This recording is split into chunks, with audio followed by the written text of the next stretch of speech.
السلام علیکم ورحمۃ اللہ وبرکاتہ۔ سامعین، خواتین و حضرات، امید ہے کہ آپ سب خیریت سے ہوں گے اور اللہ تبارک و تعالیٰ سے دعا ہے کہ اللہ تعالیٰ آپ کو ہمیشہ خوش رکھے۔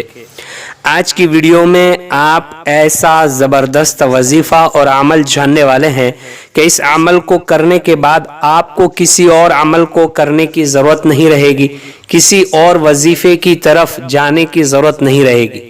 دنیا کا سب سے بڑا طاقتور عمل، سب سے بڑا طاقتور وظیفہ آج آپ جاننے والے ہیں۔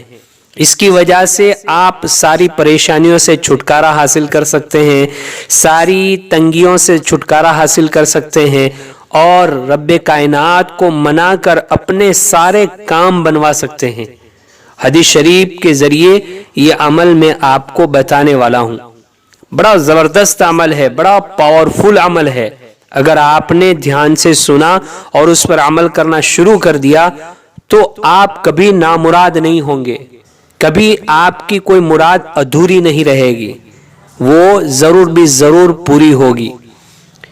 ترمذی شریف میں یہ حدیث لکھی ہوئی ہے، نبی کریم صلی اللہ علیہ وسلم نے فرمایا کہ دعا مانگنے کا اہتمام کیا کرو۔ دعا ان مصیبتوں کو اور ان پریشانیوں کو دور کر دیتی ہے جو نازل ہو چکی ہیں، اور دعا ان پریشانیوں کو اور ان مصیبتوں کو بھی دور کر دیتی ہے جو ابھی نازل نہیں ہوئی لیکن نازل ہونے والی تھی۔ نبی کریم صلی اللہ علیہ وسلم نے فرمایا، اے اللہ کے بندو، دعا کو اپنے پلو سے باندھ لو، دعا کو اپنے پلو سے باندھ لو، یعنی دعا کا خوب اہتمام کیا کرو۔ ہم دعا ہی نہیں کرتے ہیں، کوئی پریشانی آتی ہے فوراً ہمارا ذہن اسباب کی طرف جاتا ہے، فوراً ہمارا ذہن تعویذ کی طرف جاتا ہے، فوراً ہمارا ذہن کسی اور معالج کی طرف جاتا ہے۔ اللہ کی طرف، نیک اعمال کی طرف، دعاؤں کی طرف تو ہمارا دھیان جاتا ہی نہیں ہے۔ دعا بڑا زبردست عمل ہے، بڑا پاورفل عمل ہے۔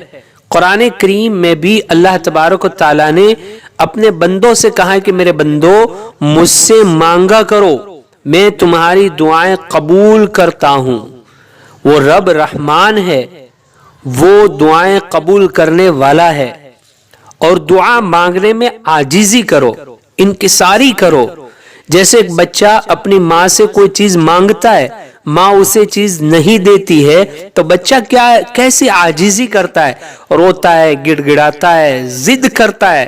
اپنے رب سے رو کر، گڑ گڑا کر، ضد کر کے مانگا کرو، اور اللہ سے یہ کہا کرو، اے اللہ، میں تجھ سے اس لیے مانگتا ہوں کہ تو میرا اللہ ہے، تو میرا رب ہے، اور تو ہی میری ساری ضرورتوں کو پورا کرنے والا ہے، اور تو ہی میری حاجتوں کو پوری کرنے والا ہے، اور تو ہی میری مشکلوں کو دور کرنے والا ہے، تو ہی میری روزی کی تنگی کو دور کرنے والا ہے، تو ہی میری بیماریوں کو دور کر کے شفا دینے والا ہے۔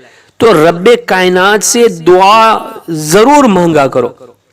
کوئی وقت اس کے لیے متعین نہیں ہے، لیکن اگر فجر کی نماز سے پہلے یعنی تہجد کے وقت میں دعا کا اہتمام کیا جائے تو وہ جلدی قبول ہوتی ہے۔ ہر نماز کے بعد دعا کا اہتمام ہو، ہر نیک عمل کے بعد دعا کا اہتمام ہو، سفر میں اگر ہیں آپ تو سفر میں دعا کا اہتمام ہو۔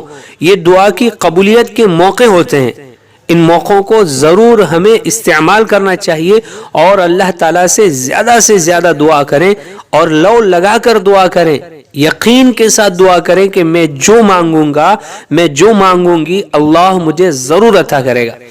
تو ضرور دعاؤں کا اہتمام کیا کر، یہ سب سے پاورفل عمل ہے، بڑا زبردست عمل ہے۔ آپ اللہ سے مانگ کے تو دیکھیے، مایوس نہیں ہونا ہے، مانگتے رہنا ہے، مانگتے رہنا ہے، مانگتے رہنا ہے۔ بعض مرتبہ اللہ اپنے بندے اور بندیوں کو رلا کر کے دیتا ہے، اللہ کو ان کا رونا بڑا پسند آتا ہے تو اللہ رلاتا ہے۔ ایک دن، 2 دن، ہفتہ، مانگتے رہو، اللہ ضرور بھی ضرور عطا کرے گا۔ اپنے آپ سے کیجئے ڈھیر سارا پیار۔ رب کائنات سے دعا ہے آپ کو رب رکھے ہمیشہ خوشحال۔